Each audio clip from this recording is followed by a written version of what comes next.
Haleluya. Puji Tuhan. Salam sejahtera dalam nama Tuhan Yesus Kristus.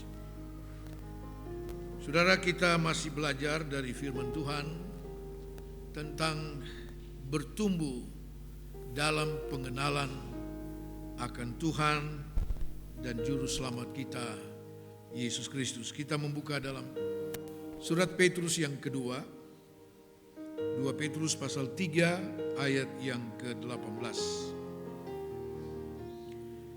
2 Petrus pasal 3 ayat 18. Begini firman Tuhan, saya bacakan buat kita semua. Tetapi bertumbuhlah dalam kasih karunia dan dalam pengenalan akan Tuhan dan Juru Selamat kita, Yesus Kristus. Baginya kemuliaan sekarang dan sampai selama-lamanya. Puji Tuhan. Bertumbuhlah dalam pengenalan akan Tuhan dan Juru Selamat kita, Yesus Kristus. Kita sudah belajar tentang mengapa kita harus bertumbuh dalam pengenalan kepada Tuhan.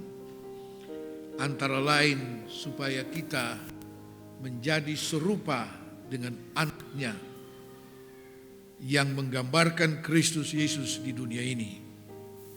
Nah, saudara-saudara, pagi hari ini kita akan melihat kepentingan kita untuk mengenal Yesus Kristus sebagai Juru Selamat itu jauh melebihi kepentingan kita untuk mengenal seseorang, siapapun dia. Ya. Saudara, keunikan ketika kita mengenal Yesus adalah kita dirubah dari waktu ke waktu menjadi seperti Yesus. Katakan amin. Ada dua pribadi di dunia ini yang saling mengenal begitu dekat, suami dan istri. Tetapi suami tidak akan pernah menjadi seperti istrinya. Begitu sebaliknya. Tetapi pengenalan kepada Yesus, kita akan dirubah dari waktu ke waktu dan menjadi seperti Yesus. Haleluya. Karena itu kepentingan kita dalam mengenal Tuhan itu jauh melebihi kepentingan untuk kita bisa mengenal seseorang, siapapun dia. Ya, puji Tuhan. Nah, karena kepentingan kita untuk mengenal Yesus adalah kepentingan untuk keselamatan dan hidup yang kekal. Ya. Yang tidak kita peroleh dari siapapun di dunia ini. Ya. Jadi kepentingan pengenalan kita kepada Yesus itu sebagai Juru Selamat adalah kepentingan keselamatan dan hidup yang kekal. Kita tidak bisa peroleh itu dari siapapun. Dia adalah satu-satunya Tuhan dan Juru Selamat. Dan dialah yang memberi kita hidup yang kekal. Yesus katakan bahwa tidak seorang pun sampai kepada Bapa kecuali melalui aku. Kenapa? Akulah jalan kebenaran dan hidup. Nah, saudara-saudara sekalian, itu kepentingan kita untuk mengenal dia. Ya. Karena kita punya kepentingan untuk keselamatan. Dan Allah telah memberikan kepada kita sarana yang sangat sempurna untuk dapat mengenal Yesus dengan benar. Katakan amin. Ya. Yaitu kebenaran firman Allah. Itu sarana yang paling sempurna untuk kita bisa mengenal Tuhan juga secara sempurna. Bukan dari berbagai buku tafsiran dan sebagainya, bukan. Dari firman Allah. Dari firman Allah. Kita boleh baca buku-buku rohani dan sebagainya. Saudara, tetapi porsi kita untuk membaca firman Tuhan harus jauh lebih besar. Kita boleh baca berbagai artikel rohani mungkin melalui medsos dan sebagainya. Ya. Tetapi ingat, firman Allah jauh lebih penting dari semua itu. Ya. Nah, Tuhan memberi kita sarana untuk mengenal Dia, yaitu melalui firman Allah. Dan melalui firman Allah kita dapat mengenal Yesus dalam 2 tahap pengenalan. Yang pertama, pengenalan kepada Yesus di dalam kemanusiaannya. Karena Yesus adalah manusia 100% dan Dia satu-satunya manusia yang pernah ada di dunia ini yang sempurna. Katakan amin. Ya. Nah, dan yang kedua, tahap yang kedua adalah pengenalan kepada Yesus dalam kealahannya. Kita sudah mulai dengan pengenalan kepada Yesus di dalam kemanusiaannya. Yang pertama melalui kelahiran Yesus. Ya. Melalui kelahiran Yesus. Kita sudah merayakan di akhir tahun 2020. Ya. Nah, saudara-saudara, kita akan melihat lebih jauh bahwa kelahiran Yesus ke dalam dunia ini, Alkitab katakan oleh pekerjaan Roh Kudus. Oleh pekerjaan Roh Kudus, bukan pekerjaan manusia, bukan keinginan manusia, tetapi oleh pekerjaan Roh Kudus, sebagaimana dinyatakan oleh malaikat kepada Yusuf dalam Matius 1 ayat yang ke-20. Karena kandungan Maria itu dari Roh Kudus. Sesuatu yang belum pernah terjadi di dunia ini dan yang tidak akan pernah terjadi lagi. Suatu kelahiran yang luar biasa. Saudara-saudara sekalian, sebelum Yesus dilahirkan ke dalam dunia ini, Alkitab katakan Dia adalah firman itu. Yohanes 1 ayat 1 sampai 3. Yohanes 1 ayat 1 sampai 3. Pada mulanya adalah firman. Firman itu bersama-sama dengan Allah dan firman itu adalah Allah. Ia pada mulanya bersama-sama dengan Allah. Segala sesuatu dijadikan oleh Dia dan tanpa Dia tidak ada suatu pun yang telah jadi dari segala yang telah dijadikan. Sebelum Yesus datang ke dalam dunia sebagai manusia, saudara, Alkitab katakan Dia adalah firman. Dan firman itu adalah Allah. Dan Dialah yang menjadikan segala sesuatu. Langit dan bumi dan segala isinya, Dialah yang menjadikannya. Dijadikan untuk siapa? Untuk manusia. Untuk manusia. Kejadian 1 ayat 28 dan seterusnya dikatakan bahwa semua ciptaan itu diserahkan Allah kepada manusia untuk diperintahkan, dikuasai, dikelola dan sebagainya. Manusia diberi otoritas penuh oleh Allah untuk menguasai semua ciptaan Allah. Luar biasa manusia itu. Tetapi kemudian kejadian pasal 3, manusia jatuh dalam dosa. Manusia melanggar firman Allah. Surat Yohanes katakan definisi dari dosa adalah pelanggaran terhadap firman Allah. Itu dosa. Dan manusia melanggar firman Tuhan. Manusia jatuh dalam dosa. Manusia kehilangan otoritas, kekuasaan atas semua ciptaan Tuhan. Iblis telah mengambil alihnya dari manusia. Saudara-saudara, maka terpisahlah manusia dari Allah karena dosa. Yesaya pasal 59. Yesaya pasal 59 ayat 1 dan ayat 2. Sesungguhnya tangan Tuhan tidak kurang panjang untuk menyelamatkan, dan pendengarannya tidak kurang tajam untuk mendengar. Tetapi yang merupakan pemisah antara kamu dan Allahmu ialah segala kejahatanmu, dan yang membuat Dia menyembunyikan diri terhadap kamu sehingga Ia tidak mendengar ialah segala dosamu. Manusia dibuang dari hadirat Tuhan, terpisah dari Allah karena sebab dosa. Nah, saudara-saudara, ingat saudara, dosa memisahkan engkau dari Tuhan. Engkau boleh berseru dari pagi sampai malam, berseru Tuhan dan sebagainya. Kalau engkau hidup di dalam dosa, Tuhan tidak pernah mendengarkan seruan. Engkau terpisah dari Tuhan. Dan terpisah dari Tuhan adalah malapetaka, saudara. Ya, malapetaka. Sebab dalam kitab Yeremia dikatakan, jahat dan pahitlah jikalau engkau meninggalkan Tuhanmu. Haleluya. Ya.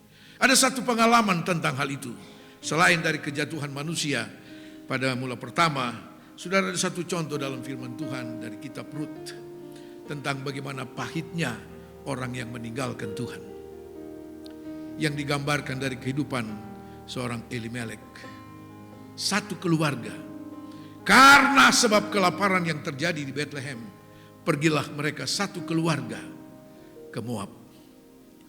Tujuan mereka sudah jelas, untuk menghindarkan daripada bala kelaparan di Bethlehem, untuk mencari kehidupan yang lebih baik di Moab. Sementara mereka tahu persis ada aturan firman Allah bagi bangsa Israel. Mereka tidak boleh bergabung dengan Moab, dengan bangsa-bangsa kafir. Tidak boleh. Tidak boleh bercampur. Tetapi demi kepentingan ekonomi, demi kepentingan jasmania ini, mereka harus meninggalkan Bethlehem dan pergi ke Moab. Kitab Rut pasal 1 kemudian menceritakan pengalaman yang pahit. Bukan kehidupan yang mereka dapatkan di Moab, bukan kehidupan ekonomi yang lebih baik, saudara, tetapi sebaliknya, kematian demi kematian itu yang terjadi bagi keluarga Elimelek di Moab. Dan tertinggal hanya Naomi dengan kedua anak mantu yang orang Moab juga. Itu yang Alkitab katakan jahat dan pahit ketika engkau meninggalkan Tuhan. Saudara, seseorang meninggalkan Tuhan karena lebih cenderung kepada hal-hal dosa. Keadaan ini juga digambarkan Yesus dalam Lukas pasal yang ke-15 tentang anak bungsu yang meninggalkan rumah bapaknya. Anak bungsu ini pergi dari dua bersaudara, mereka hidup dalam satu kelimpahan kekayaan bapaknya. Bapaknya kaya raya. Mereka menikmati kekayaan itu selama mereka tinggal dengan bapaknya. Tapi ada satu saat anak bungsu ini ingin memiliki sendiri. Ingin memiliki sendiri bagian dari kekayaan itu. Saudara-saudara, surat Timotius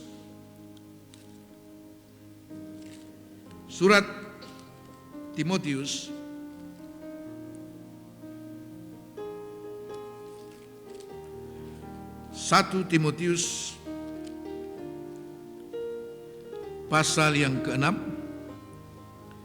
1 Timotius pasal 6 ayat 17, atau kita baca saja ya ayat 17 dan ayat 18. Peringatkanlah kepada orang-orang kaya di dunia ini agar mereka jangan tinggi hati dan jangan berharap pada sesuatu yang tak tentu seperti kekayaan, melainkan kepada Allah yang dalam kekayaannya memberikan kepada kita segala sesuatu untuk dinikmati. Peringatkanlah agar mereka itu berbuat baik, menjadi kaya dalam kebajikan, suka memberi dan membagi. Saudara perhatikan di dalam kalimat terakhir dari ayat 17, melainkan kepada Allah yang dalam kekayaannya memberikan kepada kita segala sesuatu untuk dinikmati, bukan untuk dimiliki. Haleluya. Nah, anak bungsu ini ingin memiliki sendiri. Karena itu suatu saat dia berkata, "Bapa, bagikan dan berikan kepadaku apa yang menjadi hak warisanku." Ini agak kurang ajar ini anak. Bapaknya masih hidup, masih kuat. Ya. Sudah minta bagian warisan. Ya. Tapi bapaknya tidak keberatan.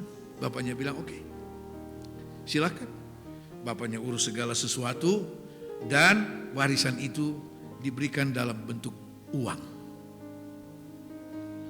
Karena merasa sudah memiliki, pergilah dia dari rumah bapaknya. Alkitab menulis, dalam waktu yang tidak lama, semua yang dia miliki dan dia bawa itu habis dalam pesta pora, dalam segala macam dosa. Anak bungsu itu dikendalikan sepenuhnya oleh kekayaannya. Maka Alkitab bilang, jatuhlah miskin anak itu. Pakaiannya juga dijual untuk mendapat makan. Bahkan begitu susahnya untuk mendapat pekerjaan juga susah, sampai dia harus melamar untuk menjadi penjaga babi. Itu pun susah.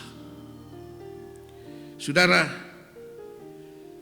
sampai kalau bisa mau makan makanan dari babi juga, karena begitu laparnya, susah.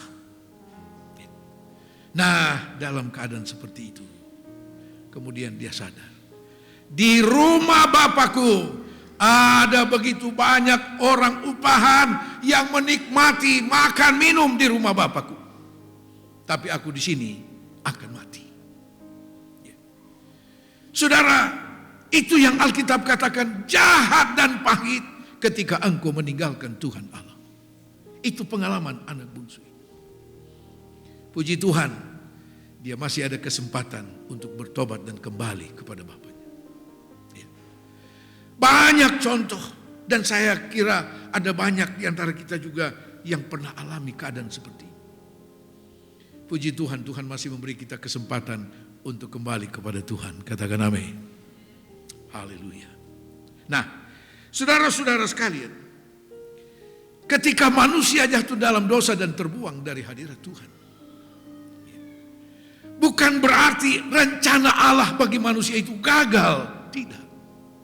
Sebab dari mulanya Allah telah menciptakan manusia menurut gambar dan rupa Allah. Sempurna dalam ciptaan, tapi manusia belum sempurna seperti Allah. Dan Allah mau membawa manusia menjadi sempurna seperti Allah. Tetapi jauh sebelum itu tercapai, iblis datang menawarkan jalan pintas yang palsu adanya. Oh, kalau kamu makan buah ini, kamu buka mata langsung jadi seperti Allah. Simsalabim. Ya. Manusia tertarik dengan itu. Iblis tahu apa yang menjadi rencana Allah bagi manusia, dan dia ingin gagalkan. Manusia gagal, tapi rencana Allah tidak pernah gagal. Allah telah membuktikan bahwa rencana Allah tidak gagal. Karena itulah Yohanes 1 ayat 14, firman itu sudah datang menjadi manusia. Untuk apa? Mengembalikan manusia, menyelamatkan manusia, dan kembalikan manusia kepada jalur rencana Allah, yaitu untuk menjadi sempurna seperti Dia. Itu tujuan kelahiran Yesus ke dalam dunia ini. Saudara-saudara sekalian, firman itu sudah datang, sudah menjadi manusia dan tinggal di antara kita. Dia sempat hidup di dunia ini kurang lebih 33,5 tahun. Sejak dari kelahirannya. Nah, kita mau mengenal dia dalam hal kelahirannya. Untuk apa? Kelahirannya sebagai manusia bukan seperti kelahiran yang biasa, tetapi satu kelahiran yang luar biasa oleh pekerjaan Roh Kudus. Lalu tujuannya apa? Saudara, untuk mengembalikan manusia kepada rencana Allah. Dari mulanya, yaitu membawa manusia sempurna seperti Allah. Dan untuk mengembalikan manusia kepada satu otoritas yang hilang dari manusia. Yaitu supaya manusia kembali menjadi berkuasa bersama dengan Allah. Haleluya. Itu tujuan Yesus lahir ke dalam dunia. Saudara, Wahyu pasal 20.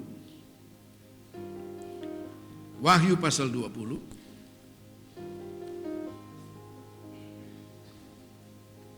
Ayat yang ke-6.